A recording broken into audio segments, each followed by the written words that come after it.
इस वक्त की बड़ी खबर ये कि जी न्यूज ने जो आपको 3 दिन पहले बताया था उसका ऐलान आज बहुजन समाज पार्टी की प्रमुख मायावती ने कर दिया। मुख्तार अंसारी और उनके परिवार के 2 लोगों को मायावती ने बहुजन समाज पार्टी में शामिल करके उन्हें टिकट दे दिया है। उत्तर प्रदेश के चुनाव में मायावती जो लगातार समाजवादी पार्टी को गुंडों की पार्टी बताती रही, लॉ एंड ऑर्डर को सबसे बड़ा मुद्दा बताती रही, औरतों की इज्जत का नारा लगाती रही, अब वो खुद गुंडों के सहारे उत्तर प्रदेश का चुनाव लड़ने की तैयारी करें। और हैरानी की बात यह कि प्रेस कॉन्फ्रेंस में उन्होंने सीधे सीधे मुख्तार अंसारी को क्लीन चिट दे दी, ये कहते हुए कि समाजवादी पार्टी की सरकार की वजह से मुख्तार अंसारी पर तमाम तरह के आरोप लगाए गए थे। जो ये कोर्ट केसेस की लिस्ट है जो मुख्तार अंसारी के खिलाफ इतने सारे चल रहे हैं, जो उन पर आरोप हैं, वो सब फर्जी मायावती ने करार दे दिए, कुल मिला के केवल 30 सेकंड के अंदर अंदर।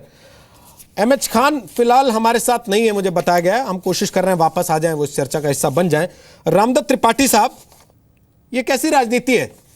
आपने सुना पिछले आधे घंटे से लगातार एमएच खान ऐसी चीज को जिसको डिफेंड नहीं किया जा सकता डिफेंड करने की कोशिश कर रहे थे, ये कहते हुए कि और पार्टियों में भी तो ऐसे दागी छवि के लोग हैं।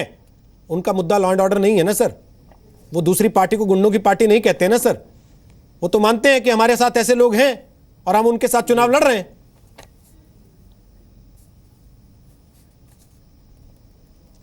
देखिए, आज जो मायावती जी ने बयान दिया उसमें इतना ही नहीं है कि उन्होंने अंसारी बंधुओं को लिया है, बाकी कई नाम गिनाए हैं और उनको भी दावतनामा दिया है कि अगर वो सुधरने की गारंटी दें तो उनको भी प्रवेश मिल सकता है, टिकट मिल सकता है। दरअसल ये जाहिर ये करता है कि मायावती जी कितनी हताश हैं।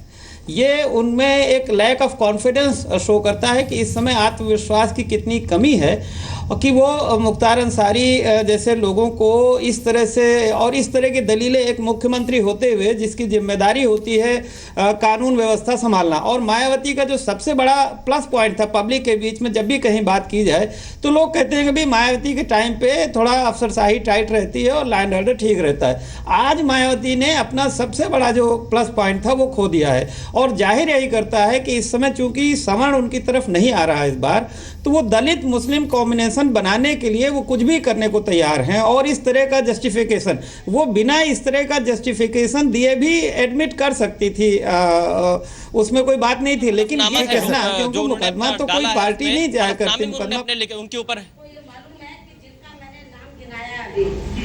वो कौन सी छवि वाले लोग हैं जिनमें से आधे लोग जी, जिनमें से आधे लोग सपा में हैं और आधे लोग भाजपा में हैं। और बहन जी, इसीलिए आपसे पूछा जा रहा है, कि आप तो स्वच्छ छवि की बात करते हैं। बीएसपी में पहली बात तो हमारी पार्टी जो क्रिमिनल एलिमेंट्स होते हैं उनको बीएसपी में नहीं लेती है, और लेकिन उनको सुधरने का भी मौका जरूर देती है। यदि उनमें से कुछ लोग गलत संगति की वजह से, यानी कि कुछ लोग भले होते हैं गलत संगति की वजह से, तो वो गलत रास्ते पे चले जाते हैं। आपको याद होगा जब उत्तर प्रदेश में मेरी सरकार थी तो मैंने पुलिस कर्मियों की, आईपीएस ऑफिसर्स की मैंने मीटिंग बुलाकर उनको ये कहा था कि आप अपने जिले में ये देखो, जो भले लोग हैं और गलत संगति में फंसकर वो गलत रास्ते पे चले गए हैं, तो आप विशेष अभियान चलाओ कि वो अच्छे रास्ते पर आए। क्या बहन जी मुख्तार जी भले इंसान हैं? मुख्तार अंसारी के बारे में मैंने आपको बताया कि उनके बारे में जो खास तौर से जो आरोप लगाए गए हैं और जो उन्होंने जो सन 2005 का मैंने हवाला दिया है उसके बारे में मैंने काफी कुछ डिटेल में बता दिया, उसको मैं दोबारा रिपीट नहीं करना चाहती हूँ। और ये मैं आपको बताना चाहती हूँ कि बहुजन समाज पार्टी में तो कभी भी क्रिमिनल एलिमेंट्स नहीं रहे हैं और हमारी पार्टी ने ये पूरा प्रयास किया है कि जो गलत रास्ते पर चल रहे हैं और वो अच्छे रास्ते पर चलना चाहते हैं, बीएसपी के नेतृत्व में वो अच्छे रास्ते पर चलना चाहते हैं और वो मुझे आश्वासन देते हैं कि हम अच्छे रास्ते पर चलेंगे, तो मैं समझती हूँ कि उन्हें हमें सुधरने का मौका देना चाहिए। जहाँ तक अंसारी परिवार का सवाल है, मुझे नहीं लगता कि इनके बारे में जिस तरीके की एक धारणा लोगों ने बनाई हुई है, मैं समझती हूँ वो ठीक नहीं है। तथ्यों के आधार पर आप लोगों को बोलना चाहिए। जो इनके ऊपर खास तौर से हत्या के आरोप लगाए जाते हैं कि इनका हाथ हत्या के अंदर है, तो क्या आज तक वो सबूत पेश कर पाए हैं? सीबीआई सीबीआई ने भी जांच सुनिए, की। मायावती सारे कोर्ट केसेस को धता बता के ये कह रही है तथ्यों के आधार पे बात कीजिए अंसारी परिवार के बारे में। तो अंसारी परिवार के बारे में तथ्य आप लोगों को जानने चाहिए। लखनऊ डिस्ट्रिक्ट जेल में 2005 से विभिन्न आरोपों में मुख्तार अंसारी बंद हैं। पूर्व बीजेपी विधायक कृष्णानंद राय की हत्या के मामले में जो उनका हाथ होने का आरोप है उसमें वो जेल में बंद हैं। दिल्ली कोर्ट में उनके ऊपर यह मुकदमा चल रहा है। सुप्रीम कोर्ट के दिशा निर्देश के बाद यह मामला दिल्ली में ट्रांसफर कर देना पड़ा था। इसके अलावा मुख्तार अंसारी पर एक अलग से केस चल रहा है, वो मकोका के तहत चल रहा है, Maharashtra control of organise crime act. वो इसलिए चल रहा है कि वो प्रेम प्रकाश यानी कि मुन्ना बजरंगी के साथ एक क्राइम सिंडिकेट चला रहे थे, ऐसा उनके ऊपर आरोप है। इसके अलावा मऊ में दंगे भड़काने का आरोप भी उनके ऊपर लगा हुआ है, उसका भी एक केस उनके खिलाफ दर्ज है। उनका नाम किडनैपिंग मर्डर के मामले में आया जब उनका एक साथी बेंगलोर में गिरफ्तार कर लिया गया। उस समय मुख्तार अंसारी बहुजन समाज पार्टी के ही विधायक थे। यूपी एसटीएफ ने 2004 में एक आदमी को पकड़ा था जिसके ऊपर आरोप था कि वो आर्मी से भागा हुआ था और उसके पास एक लाइट मशीन गन थी जो कि वो मुख्तार अंसारी को मुहैया कराने वाला था। अंसारी के ऊपर कुल मिलाकर 30 के आसपास छोटे बड़े आपराधिक मुकदमे दर्ज हैं। वो जेल से ही अपना व्यवसाय चलाते हैं और जेल से ही यह भी तय हो जाता है वो किस पार्टी से चुनाव लड़ेंगे और उससे हारेंगे या जीतेंगे। एमएच खान साहब, आप लोग राजनीतिक पार्टी चला रहे हैं कि सुधार गृह खोल रखा आप लोगों ने? जी नहीं, राजनीतिक पार्टी भी चला रहे हैं और सुधरने के वाले जो हैं उनको मौका भी दे रहे हैं। आप जरा राजा भैया के बारे में जरा इतिहास बताइएगा, जरा राजा भैया का इतिहास खोलिए ना। आप बहुजन समाज पार्टी के ऊपर एकदम हमलावर हो रहे हैं। राजा भैया की जो स्थिति रही है बीच में वो टीवी चैनलों की वजह से रही है, आपको पता है ना अच्छे से। राजा भैया की जो स्थिति रही है वो अकेली मायावती की वजह से नहीं रही है, वो टीवी चैनलों की वजह से रही है। अगर आपको याद ना हो तो याद दिला दूं आपको। राजा भैया के तालाब कौन दिखा रहा था, राजा भैया की हवेलियां कौन दिखा रहा था, उनकी सारी करतूतें किसने सार्वजनिक की थी, उनके पास किसने सार्वजनिक की थी? आप लोग लेके आए थे वो कच्चा चिट्ठा कि टीवी चैनल्स के रिपोर्टर अपनी जान जोखिम में डाल के ला रहे थे। सब समाजवादी पार्टी के साथ है। आप जरा तो आप तो कहते हैं ना वो गुंडों की पार्टी है सर, उनको तो आप कहते हैं ना गुंडों की पार्टी है सर। आप बैलेंस तो कहिए ना। उसमें नहीं होंगे राजा भैया तो कहां होंगे? उनकी गुंडों उसमें नहीं होंगे तो कहां होंगे अगर वो गुंडों की पार्टी है तो? अरे भैया दंगों के सरदार तो आपने तो 25 नाम सुन लिए मायावती के मुंह से। वो कह रही है सुधरने को तैयार है तो हमारे दरवाजे खुले। आप दरवाजे खोल के बैठे हैं सुधार गृह के और फिर कह रहे हैं कि दूसरी पार्टियों में भी तो गुंडे। तो क्या बुरी बात कह दी? आप बताइए। आपने तो एक्शन भी नहीं लिया दूसरे पार्टी के लोगों के ऊपर। संगीत सोम के ऊपर क्या कहा आपने? आप साक्षी महाराज पे क्या कहा आपने?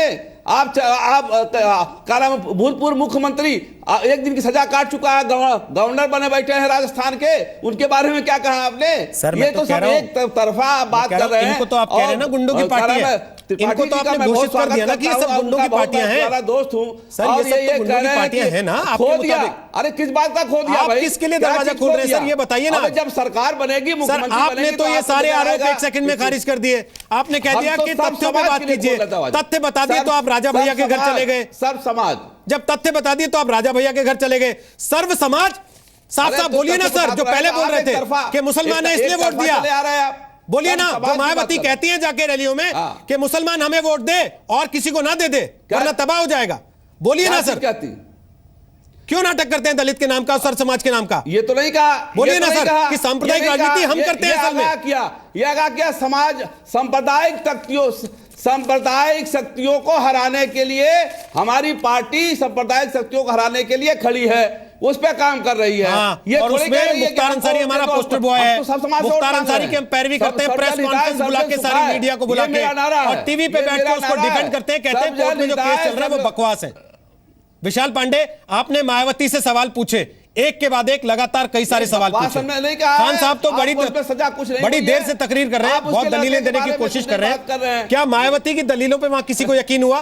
क्या मायावती के कहने पे ये सारी फेहरिस्त जो मुख्तार अंसारी के खिलाफ है इसको कूड़े के डिब्बे में डाल दें? विशाल पांडे, देखिए रोहित जी, इसे एक तरफा संवाद भी कहा जा सकता है, क्योंकि जो सवाल पूछे गए मायावती अपने जवाब रट कर आई थी कि उन्हें जो बोलना है वो साफ तौर पे बता रही थी। किस तरीके से 2005 में जब कृष्णानंद राय की हत्या हुई थी उस वक्त मुख्तार अंसारी जेल में थे, लेकिन शायद मायावती यहां पर भूल गई कि मुख्तार अंसारी पर जो आरोप लगा है वो साजिश करने का आरोप लगा है, और उसी के चलते कि जो कृष्णानंद राय की हत्या हुई थी उसमें मुख्य साजिशकर्ता मुख्तार अंसारी हैं, इसको बताना शायद मायावती भूल गई। और इसके अलावा जो दूसरी चीज इसमें सबसे बड़ी रही कि जब उनसे पूछा गया कि क्या दाग अच्छे हो गए हैं, क्या मुख्तार अंसारी भले इंसान हो गए हैं, तो उनकी पृष्ठभूमि बताने लगी। ये बताने लगी कि 2005 में समाजवादी पार्टी की सरकार थी और फर्जी मुकदमे कई लगाए गए हैं और इनका परिवार बहुत भला परिवार है, पूर्वांचल में अच्छा रसूख है। तो कुल मिलाकर अपनी बात को जस्टिफाई करना चाह रही थी मायावती, और कुल मिलाकर मायावती का फोकस अल्पसंख्यक पर ही था, और इसीलिए आज मायावती को दाग भी अच्छे लग गए। जो कल तक लॉ एंड ऑर्डर कानून व्यवस्था सुधारने की बात मायावती कर रही थी, अब उनको ये सब चीजें स्वीकार हैं, क्योंकि अब चुनाव हो रहा है और चुनावी माहौल में रोहित जी ऐसी चीजें देखना अब और ज्यादा मिल सकती हैं। आरडी त्रिपाठी साहब, आपको लगता है मायावती कॉन्फिडेंस लूज कर रही है, इसलिए उनको इन सब चीजों का सहारा चाहिए? जो बात आपकी अधूरी रह गई थी मैं उसी पे वापस पूछ रहा हूँ। बिल्कुल बिल्कुल बिल्कुल हाँ, मुझे ये लग रहा है कि मायावती जी को भरोसा नहीं रह गया है अपने ऊपर, और इसलिए जो चुनावी समीकरण पर, और उनको लग रहा है इसीलिए उन्होंने नसीमुद्दीन सिद्दीकी को खास करके लगाया हुआ था कि माइनॉरिटीज़ के लोगों को आप ले आइए। और उसमें ये जो मुख्तार अंसारी बंधु है, मुझे लगता है दोनों तरफ से अंसारी बंधुओं को भी लग रहा है, उनको भी हताशा है कि अगर हम किसी का साथ नहीं लेते, कोई नाव पर सवार नहीं होते समाजवादी पार्टी या बहुजन समाज पार्टी, तो हमारे लिए वहां जीतना या सीटें निकालना मुश्किल होगा। और जो गणित है वहां ये सही है कि 20-25 सीटें ऐसी हैं जो आपने खुद बताई थी कि ये लोग अगर किसी के साथ जुड़ जाते हैं तो दोनों का फायदा हो सकता है। लेकिन मायावती जो मुख्यमंत्री पद की प्रबल दावेदार हैं और जिनका बड़ा प्लस पॉइंट था लॉ एंड ऑर्डर का, इस तरह से जस्टिफाई करके उन्होंने लिया है, तो जाहिर है कि एक हताशा है। और उसकी हताशा की एक वजह यही है कि ना तो उनके साथ इस समय सवर्ण जुट रहा है और ना मुस्लिम भी जुट रहा है। दोनों तरफ से उनको चूंकि बहुत पॉजिटिव सिग्नल नहीं आ रहे हैं, तो इसलिए वो किसी को भी लेने को तैयार हैं। और वैसे भी आपको पता है कि मायावती के यहाँ तो पहले से भी रेलवे की तरह टिकट काउंटर खुला हुआ था, पैसा दे के टिकट पहले भी मिलता था, तो इन लोगों ने भी कोई दिया हो तो कोई ऐसा कोई आश्चर्य नहीं है। जूही सिंह, आपको लगता है एक तरह से मायावती ने बाईपास जिसको देना कहते हैं अखिलेश यादव को दे दिया, खास तौर पे आज जब मुख्तार अंसारी को उन्होंने न्योता दिया? ये बात दीगर है कि वो बार बार जाएंगी, राजा भैया का नाम भी याद दिलाएंगी और उन तमाम लोगों के नाम याद दिलाएंगी जो बाहुबली हैं आपकी पार्टी में होते हुए, जिनके ऊपर तमाम तरह के आरोप हैं। तो साथ ही तो आज उन्होंने कह ही दिया कि उन्होंने सुधार गृह खोल लिया है और कोई भी क्राइम हो उनके लिए बड़ी चीज नहीं है। अगर उनकी पार्टी में कोई आ रहा है तो वो फर्जी मुकदमे हैं, अगर उनके साथ खड़ा है तो वो समाजवादी पार्टी के आतंक का शिकार है। तो मायावती जी जस्टिफाई इसको कैसे करेंगी ये वो बेहतर जानती हैं। और आज उन्होंने बहुत खुल के मतलब पूरा सांस्कृतिक रूप से भी डिफेंड किया। मायावती जी ने एक जज की भी भूमिका प्ले की, तो उनके सामने ये बिल्कुल साफ है कि हमारी पार्टी में जो आ रहा है उससे हमें 1 वोट का भी फायदा हो रहा है, तो हम किसी मूल्यों को और किसी पैमाने को ध्यान में नहीं रखेंगे, बस हमें जीत और सत्ता से मतलब है। लेकिन रोहित जी, क्योंकि हमारी पार्टी इस पूरे सफर से गुजर चुकी है और ये एक कारण था जिसकी वजह से बहुत बड़ी मुश्किल पार्टी में पैदा हुई, तो मुझे लगता है कि राजनीति इतनी बदल चुकी है, इतने सारे न्यूट्रल वोटर्स हो चुके हैं, महिलाएं जुड़ चुकी हैं कि इस तरह की जस्टिफिकेशन, इस तरह की राजनीति अब चलेगी नहीं, जो केवल गणित बैठाने वाली राजनीति मायावती कर रही है। उनकी घबराहट भी साफ है क्योंकि वो बाकियों का नाम गिनाते हुए, धर्म के आधार पे क्राइम की विवेचना करते हुए, क्लीन चिट देते हुए सबको आमंत्रण भी दे रही है कि मैं तुम्हें सुधार दूंगी, आप मेरे पास आ जाओ, मेरी पार्टी में ऐसा कुछ स्पेशल मैकेनिज्म अवेलेबल है कि आप बस मेरे सामने बता दो कि आपने ये क्राइम किया है, मैं आपको अभयदान दे दूंगी। तो ये उनकी एक राजकुमारी वाली राजनीति शुरू से चलती है, कमरे से बाहर। जैसे विशाल जी बता रहे थे, किसी प्रश्न का कोई उत्तर न वो देती हैं, आपने उनकी बात सुन ली और आप स्वीकारें या न स्वीकारें, लेकिन शायद वो समझ नहीं पाई हैं कि राजनीति अब उनसे बहुत आगे बढ़ गई है जो पढ़ रही है। वैसे हमारे देश में सारे भगवान की यूएसपी यही है कि आप मेरी शरण में आ जाओ, मैं तुम्हें सारे पापों से मुक्त कर दूंगा। हालांकि समय खत्म हो गया, फिर भी खान साहब मैं आपसे एक सवाल लेना चाहता हूं सर। अब चुनाव है सर, लोगों के बीच में जाना होगा, कैसे जाके कहेंगे गुंडों की पार्टी को वोट मत दो? जी नहीं, ये तो मैं आपसे कह ही रहा हूं कि इसलिए कहेंगे कि 300 से 400 दंगे किसके शासन में हुए हैं, बुलंदशहर कांड किसके शासन में हुआ है। आप मुजफ्फरनगर में दंगा हो रहा था, सैफई में बैठ के नाच देख रहे थे, पूरा परिवार नाच देख रहा था, हंस रहा था कि ये वहां पर लहू लुहान लोग हो रहे थे, घर छोड़ के भाग रहे थे, हिंदू भाग रहे थे, मुसलमान भाग रहे थे, सारे लोग भाग रहे थे और पुलिस उनको संरक्षण नहीं दे पा रही थी, गुंडे बुरी तरह से हावी हो गए थे। लेकिन ये मुख्यमंत्री जी वहां बैठ के नाच देख रहे थे बॉम्बे से बुला के नर्तकियों के सामने। तो हमारा तो लॉ एंड ऑर्डर, जब मुख्यमंत्री बहन कुमारी माती जी बनेंगी तो आप लॉ एंड ऑर्डर देखिएगा। अभी ये बता रही सिबुतुल्लाह अंसारी को टिकट इन्होंने दिया था, नहीं दिया था, अभी कब पाक साहब बन रही हैं। चलिए सर, कहां से पाक साहब बन रही हुआ? आज के बाद राजा भैया का टिकट के ऊपर आपने कैंडिडेट नहीं खड़ा किया। आज के बाद से जब भी भारतीय जनता पार्टी बाजा जी सर, आज के बाद से जब भी उत्तर प्रदेश की राजनीति में बाहुबलियों पे कोई बात होगी सर, आज के बाद से जब भी पार्टी में जो प्रदेश अध्यक्ष है भारतीय जनता पार्टी के, उस पर कितने केसेस हैं सर, सुनिए ना, इसको भी तो उजागर करिए। सुनिए ना, भारतीय जनता पार्टी के सर सुनिए ना, के ऊपर कितने केसेस चल रहे हैं, सुनिए ना, भारतीय जनता पार्टी का चेहरा बना हुआ है। सुनिए ना, आप दूसरे खान साहब सुन तो लीजिए, हमारी पार्टी में चूंकि हमारी खान साहब सुन तो लीजिए, अब ये कह दीजिएगा, अब ये ना कहिएगा कि हमारी पार्टी दलितों की पार्टी है इसलिए उसके साथ इतना दुर्व्यवहार हो रहा है। प्लीज सर, कर लो। अब ये डिफेंस मत दीजिएगा कि हमारी पार्टी दलितों की पार्टी है, समाज पार्टी की सरकार बनेगी, मायावती जी नहीं सर नहीं, अब ये विक्टिम कार्ड मत नहीं कीजिएगा, क्योंकि अब आप उसी कतार में आके खड़े हो गए हैं जिसमें पहले समाजवादी पार्टी को आप बताते थे और बीजेपी को आप बताते थे। अब आप उसी कतार में खड़े हैं और न केवल खड़े हैं सर, अब आप लीड कर रहे हैं, क्योंकि आपके पास सबसे बड़ा डॉन आ चुका है पूरे परिवार के साथ। तो अब से जब इस विषय पे बात होगी तो आप विक्टिम प्ले नहीं कर पाएंगे, और जब जनता के बीच में जाएंगे तो किस मुंह से जाएंगे सर, ये भी देखना होगा। बहुत बहुत शुक्रिया आज आप तीनों का ताल ठोके का हिस्सा बनने के लिए। न्योता हमने बीजेपी को भी दिया था, लेकिन संबित पात्रा नहीं आ पाए आखिरी वक्त तक, बहुत बहुत शुक्रिया उनका भी, और विशाल पांडे आपका भी, जो सारे सीधे सवाल आपने किए। 3-4 दिन पहले से आपने जानकारी हमारे दर्शकों को दे दी थी कि मायावती की पार्टी में मुख्तार अंसारी आएंगे। आज उस पर खुद मायावती ने प्रेस कॉन्फ्रेंस करके मुहर भी लगा दी।